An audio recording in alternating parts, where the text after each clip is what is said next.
What's up, everyone? This is Mr. Whitby, and then we are going to be looking at conflict in the colonies today. So we're going to be discussing basically or looking at how the American Revolution started. We're going to be going over some events that led to the American Revolution. Okay, let me remove my gum. So let's go ahead and jump into it. So let's look at it. So our central questions for today are: why did the British government impose taxes on the colonies? Should the British have consulted the American colonists before taxing them? Was the British government justified in stopping Americans from settling westward? And how did the Boston Tea Party lead to the American Revolution? Okay, so what we're gonna wanna do for today, I might have to stand up for you guys to see it, and you guys may wanna go ahead and pause it when I show you guys the picture. You guys are going to want to do a flow line chart, just like this. And so what's going to happen is the flow line chart is going to basically allow you to kind of summarize each event and tell how each event led to the American Revolution. Of course, I will have this in your Google Classroom. No worries, I'll have this information in your Google Classroom so that you're able to do it. Okay, so let's go ahead and get started with it. So the causes of the American Revolution, we have the French and Indian War, debt, right? Rising taxes, mercantilism, as far as the economic policies, years of little to no British oversight of the English colonies, no colonial political representation, the Treaty of Paris. So a few of these things that we have to look at. I want to go into mercantilism. Mercantilism is an economic policy, and that policy states that countries could benefit from establishing colonies overseas. What will happen is the countries must enable or ensure that they are bringing in more imports than exports, and they must do whatever they have to do to ensure that the country's economies benefit from having those colonies overseas. So if it is taxation, if it's placing duties on things important, if it's even saying, hey, we're not importing this, the country would do whatever it had to ensure that it benefited as far as its economic policies. That's mercantilism.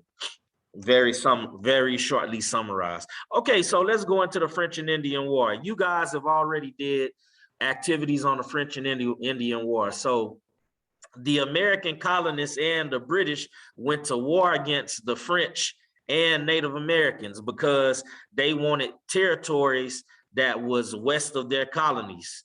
In the long term, the American colonists won this war.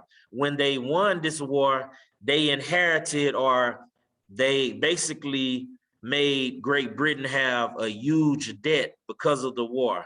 And so this is going to be a cause of the American Revolution, because this is going to prompt the British government to levy taxes against the American colonists to pay for the French and Indian War. So most of the things that you guys will see after this is a response to trying to take care of the debt that Great Britain incurred because of the French and Indian War. So just to kind of summarize it so you guys know specifically what to write and what to think about, the French and Indian War led to the American Revolution because the French and Indian War caused Great Britain to have a huge debt. In order to pay for the debt, the British are going to levy taxes and duties against the American colonies, but they never will consult with the American colonist representatives.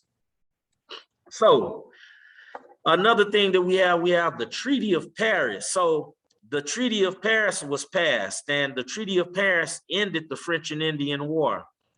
So Great Britain gets Canada, and all lands east of the Mississippi, except the city of New Orleans. Great Britain also received Florida. So what you're going to see is Great Britain got more land as a result of the French and Indian War. In getting more land, the American colonists saw that as an opportunity to settle westward lands of their colonies. But you have to remember, the French and Indian War establishes a huge debt for Great Britain. Therefore, Great Britain does not want the American colonists to move westward. They forbid it. They're going to forbid it in what is called the Proclamation of 1763. The Proclamation of 1763 banned British settlement to the west. That was to the land east all the way to the Mississippi. This angered the colonists because the colonists felt that the French and Indian War was an opportunity for them to expand their land. So the colonies is here in this line. And what you will see on this map, the American colonists wanted to start spreading and declaring this land here American colonies. Remember, land and real estate is one of the most important and the easiest ways to access wealth. So Great Britain was like, nah, we don't want you guys to do that because it's going to cause more wars with the American Indians or the Native Americans or the indigenous Americans. So remember, the Native Americans are inhabiting these lands.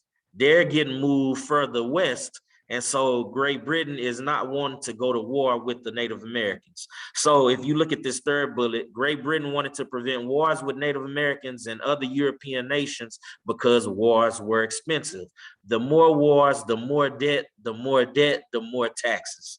That also teed off the American colonists.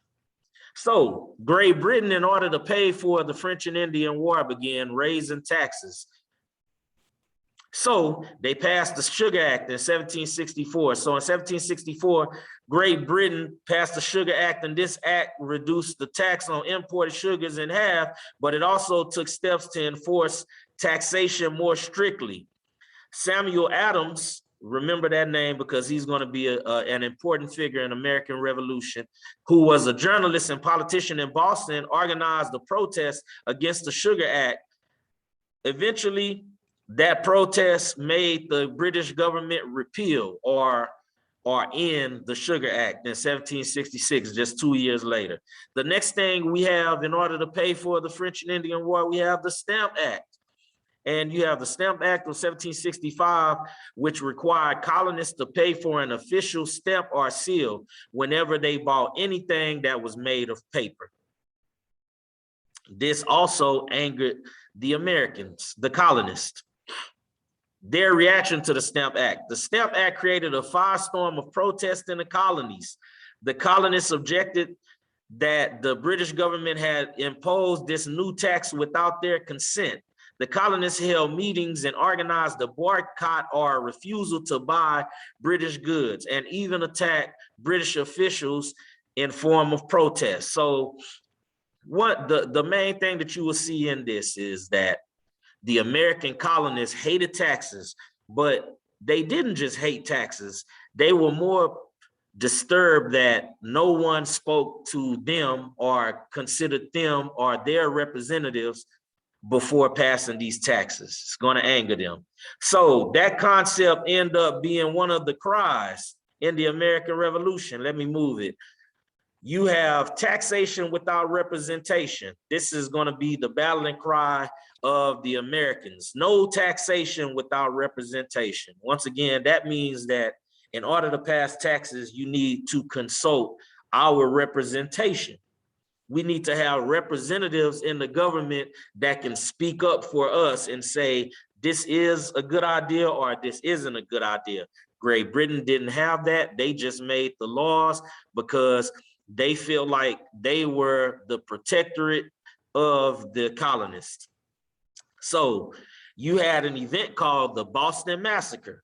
So Basically, the British began to send a lot of a lot of British soldiers to the Americas.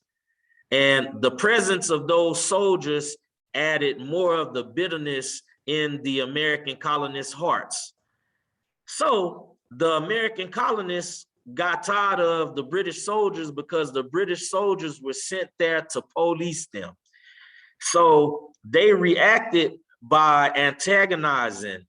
When I say antagonizing, I mean, you know, like being disrespectful to the British soldiers, calling them names, you know, shooting the middle finger at them, pretty much. One day, they were antagonizing the soldiers. They began to throw things like rocks and snowballs at the British soldiers. The British soldiers got flustered or nervous by the crowd that was developing. So one of the British soldiers fired his rifle, and then the other British soldiers began to fire, because guess what? The crowd was throwing snowballs and rocks at the British soldiers. So they fired in what they believed was self-defense, because the British soldiers, quote unquote, feared for their life.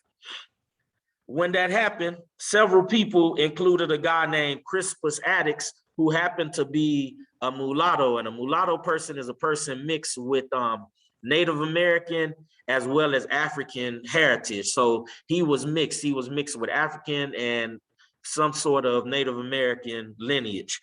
And so he was one of the first persons killed in the Boston Massacre. The Boston Massacre created a firestorm. The British soldiers end up they end up not being convicted, which angered some of the American colonists even more. After that, you have the Townshend Act, which was passed. So in June of 1767, the British government enacted the Townsend Act, which imposed duties or special taxes on goods used in the colonies, included glass and lead. Once again, the British imposed tax without consulting any representatives of the colonies. In response to that tax, the colonists protested. Once again, the British canceled all the new taxes except the duty on tea. In the evening of December of 1773, a group of colonists dressed as Mohawk Indians boarded 3 British ships in Boston Harbor and seized 45 tons of tea. They protested against the tea tax by dumping all of the tea that they took from the ships into the Boston Harbor. So they spilled the tea into the ocean. This is considered an act of civil disobedience, and civil disobedience is the refusal to obey a law which a person or a group of people thinks is unjust. So it's a form of protest. So once again, we are going to do a graphic organizer. Let me try to put it to where you guys can see it. You guys are going to do a graphic organizer with these events in your journal. Check Google Class. I'll have that in your Google Class. These are very important because it's important to understand how we became a country. Also, it's going to be important because you are going to be tested over these events. So your comprehension and understanding of these events is very important. Okay, you guys have a good day. Go back through, make sure that you answer the essential questions after watching this, and then also complete your graphic organizer in your Google Class. All right, guys, have a good day.